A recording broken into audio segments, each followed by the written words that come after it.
திமுக கமல் கட்சியுடன் தொகுதி பங்கீடு கையெழுத்தாகிறது. திமுக கூட்டணியில் கமல்ஹாசன் கட்சிக்கு ஒரு தொகுதி ஒதுக்கப்பட உள்ளதாக தகவல் வெளியாக இருக்கிறது. முழு விவரங்களை செய்தியாளர் ரமேஷிடம் கேட்கலாம். ரமேஷ், முழு விவரங்கள். ரமேஷ் வணக்கம். திமுக மக்கள் நீதி மய்யம் கூட்டணி உறுதியாகிவிட்டது.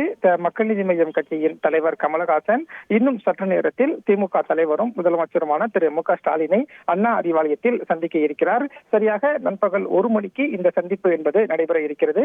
இந்த இரு தலைவர்கள் சந்திப்பின் போது திமுக மக்கள் நீதி மய்யம் இடையே தொகுதி உடன்பாடு ஒப்பந்தம் கையெழுத்தாக இருப்பதாக தகவல் வெளியாகி இருக்கிறது.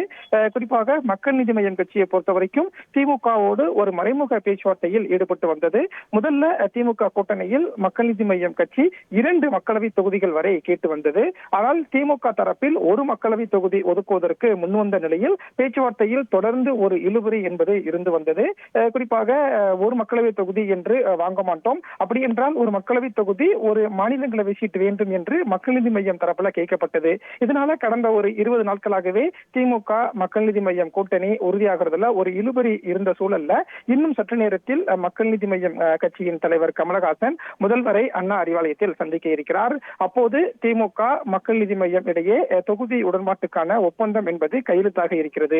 திமுக கூட்டணியில் மக்கள் நீதி மய்யம் கட்சிக்கு ஒரு தொகுதி, அந்த ஒரு தொகுதி என்பது கோவை என்றும் ஒரு தகவல் வருகிறது. அந்த கோவை தொகுதியில் கட்சியின் தலைவர் கமலஹாசன் போட்டியிடலாம் என்றும் சொல்லப்படுகிறது. எனவே அந்த ஒப்பந்தம் இன்னும் சற்று நேரத்தில் கையெழுத்தாகும் போது அந்த ஒரு தொகுதி என்ன என்பது நமக்கு அதிகாரப்பூர்வமாக தெரிய வரும்.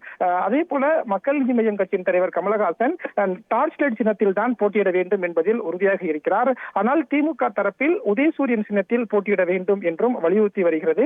எனவே உதயசூரியன் சின்னமா அல்லது டார்ச் லைட்டா என்ற ஒரு கேள்வியும் எழக்கூடிய சூழல்ல அதற்கான ஒரு தெளிவு என்பதும் இன்னும் ஒரு 15 நிமிடத்தில் கிடைத்துவிடும் என்று சொல்லப்படுகிறது. இப்படியாக திமுக மக்கள் நீதி மய்யம் கூட்டணி என்பது இறுதியாகிவிட்டது. இன்னும் சற்று நேரத்தில் ஒப்பந்தம் என்பதும் கையெழுத்தாக இருக்கிறது. முழு விவரங்களுக்கு நன்றி ரமேஷ். செய்திகளை உடனுக்குடன் தெரிந்து கொள்ள உடனே சப்ஸ்கிரைப் பண்ணுங்க.